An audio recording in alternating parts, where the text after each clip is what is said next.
My dad swapped a car for this lathe years and years and years ago, and he was a single dad at the time, didn't have a lot of time to learn how to use it. Over the last few years I've been learning a little bit with the help of YouTube, and as you can see here, I've made some vague attempts at leveling the thing and holding it down. It did have some damage when we got it. Around the back here you can see the engine mount was actually cracked when we got it. Dad did a small repair on the side which you can't see, which had a strip of mild steel.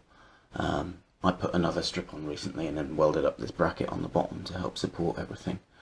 But being used with the vibration coming from the pull motor mount, I think it's done some damage to the countershaft bearings, so that's going to need replacing. And in this video I'm just going to go through what I'm doing to put in some concrete pads and to level the whole thing.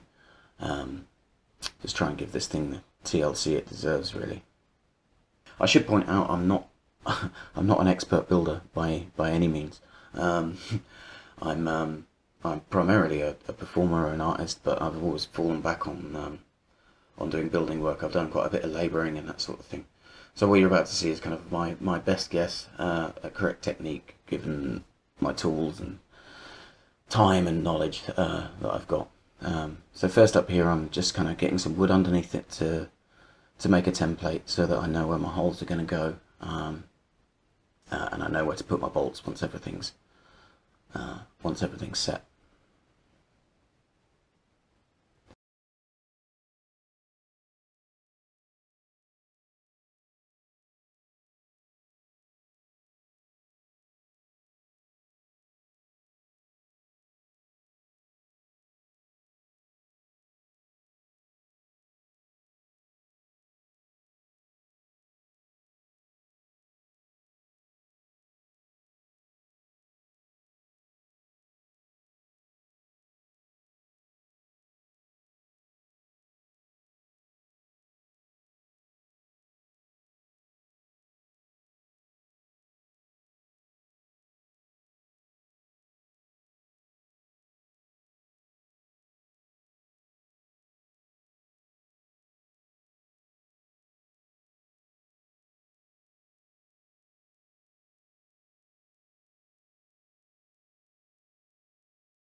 So I made up two boxes that are about 2 inches high, and only the top surface really needs to be level. So I've kind of made them up onto a flat surface, so their top surfaces are level. And here I am just testing out the template and scratching the ground, so I know exactly where they're going to go. There's quite a lot of oil and stuff. This used to be a car garage, and there's a lot of oil and things soaked into the ground. I'm going to have to do quite a lot of preparation of the concrete just to make sure everything sticks. I'm only going 2 inches high on the boxes because I don't want to take the level of the lathe up to a point whereby it's going to be uncomfortable. I'm also slightly worried about having pipes and bits and pieces. I don't know what's under this floor, so I'm being very careful when I'm drilling into it not to go further than the rule bolts need, and I'm not actually putting any additional fixings down into the floor itself. I'm just going to rely on a reasonably strong mix of concrete and good preparation, hopefully, to get everything to stick down. I should point out this is not really a how-to video, it's more of a what happened kind of video. Yeah, so I mean, if you're planning on doing this yourself, by all means watch, and I'll take you through any mistakes I think I've made. But I would watch a few videos, don't just take my word on on how to do this.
So I've worked out which is my highest corner, and I've fixed that down and then screwed using these L brackets.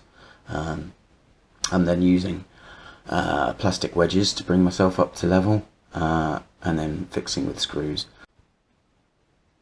Now, I was quite lucky in that the two highest corners of both boxes were actually at the same level, so that actually made things quite easy for me. But yeah, if you're doing it for yourself, start with the highest corner, get everything level to that, and then level the other box to that as well. And that'll give you the same level across them both. The boxes I've made as well, just to be just slightly smaller than the size of my float, and that means that I can run the float over the top, and it's sort of self-leveling. So get two of the corners level with each other, screw it in place, and then get the other side level. Stick wedges, they're a really handy thing to have around the workshop. I was a bit dubious at first, just thinking, well, that's a wedge, you can just cut one, you know.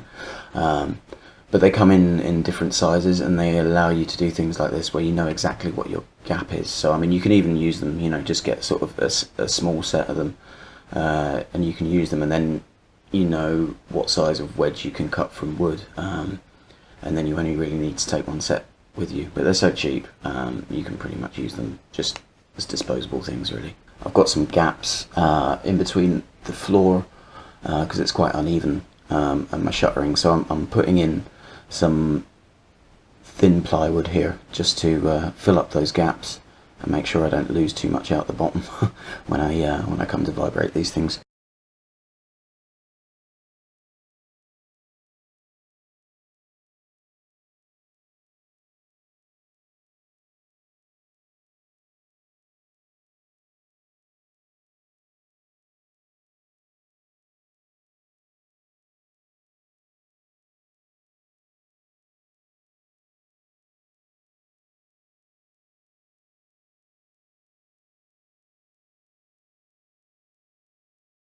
So I'm just making sure on my marks here. I'm using a diamond blade just to mark the floor where the boxes are, and that'll let me know what patch of concrete I need to prepare. I don't really want to do more work than I have to, so I'm just going to do what I need to on these patches of floor.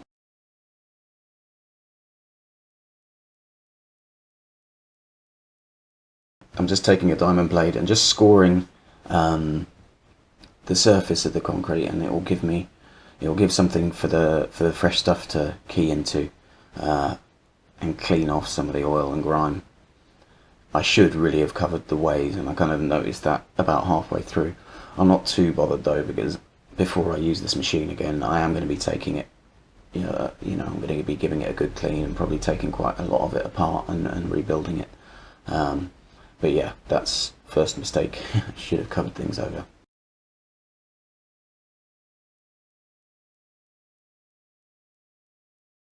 There we go, covered.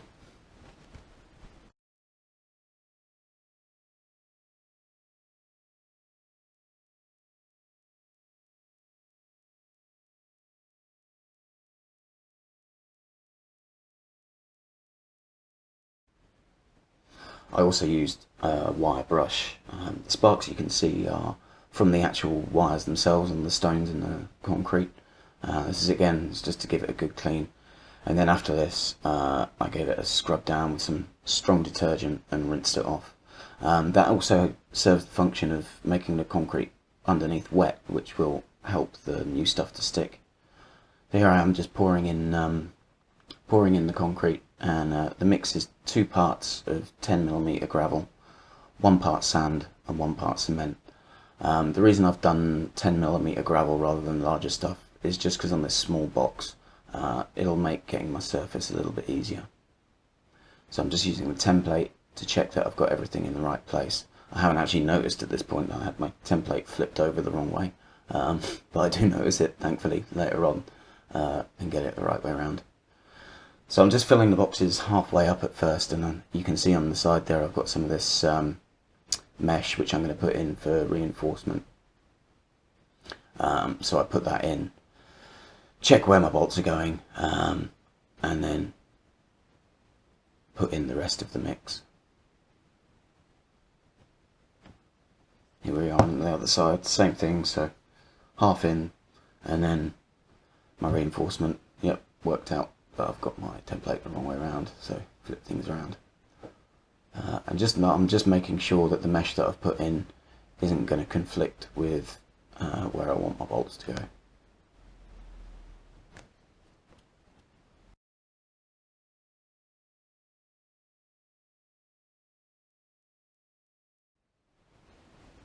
Now I don't know if you can see the mix here, but it should look quite dry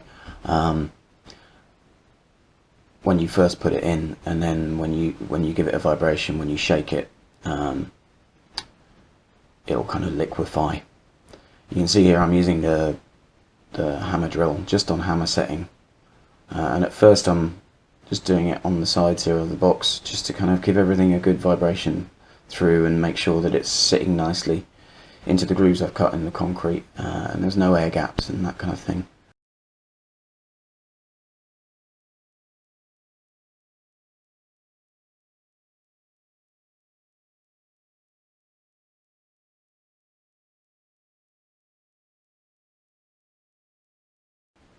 I'm putting in a little bit extra just to make sure that I've got enough in there to get my level good. I'm using this piece of wood here to tamp things down. What it does is it knocks, it's sort of, if you vibrate the top with a piece of wood, it kind of knocks down the larger lumps and brings up the finer particles to the surface, which helps you get a smoother finish on it.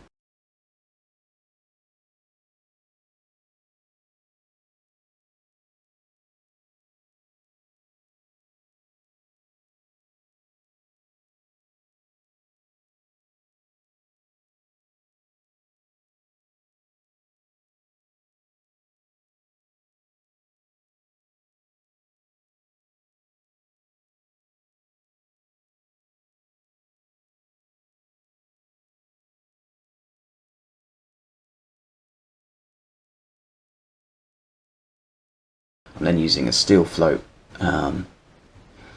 which runs on the sides of my shuttering just to kind of get a nice smooth finish. As you'll see, I kind of mucked up with the template a little bit, so my finish is not quite as nice as I would have liked it. So a quick test fit here.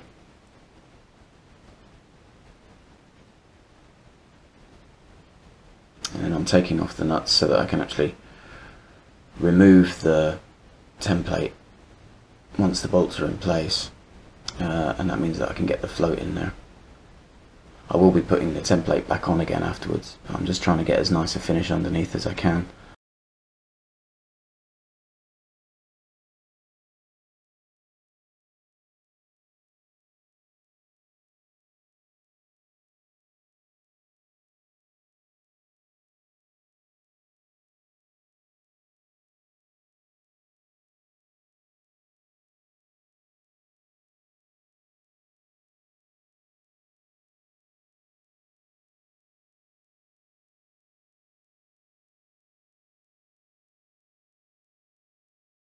Ideally, I should have really spent a bit more time on the template. It does have the holes in the right places, but if I'd have made it a bit thicker, it would have held the bolts a little bit more square. You'll see when we come to put the thing back in, it caused me a little bit of bother, but not too much. We did actually get the lathe in its new home okay. So here I'm just attempting to lift not very successfully, to lift the template up off of the surface, and attempting to use a square to make things square. But in the end I pretty much did it by eye because my template wasn't square. The levels are all over the place apart from the flat levels which I've put in. So yeah, I just did it by eye in the end.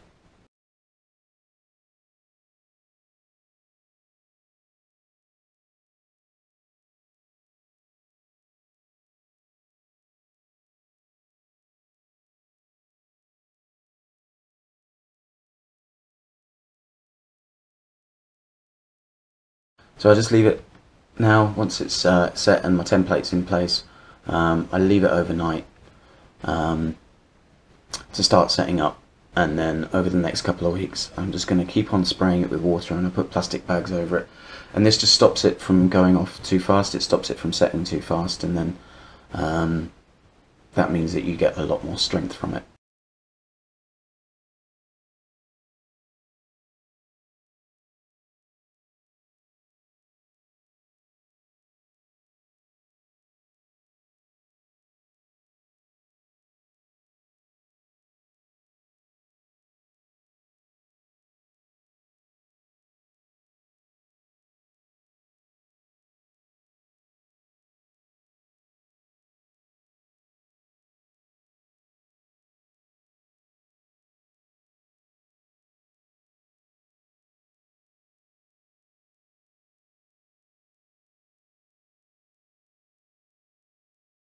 So that's it. I hope it's helpful. Come back in a couple of weeks and I'll show you how we actually got this thing back up onto its new home. Thanks for watching.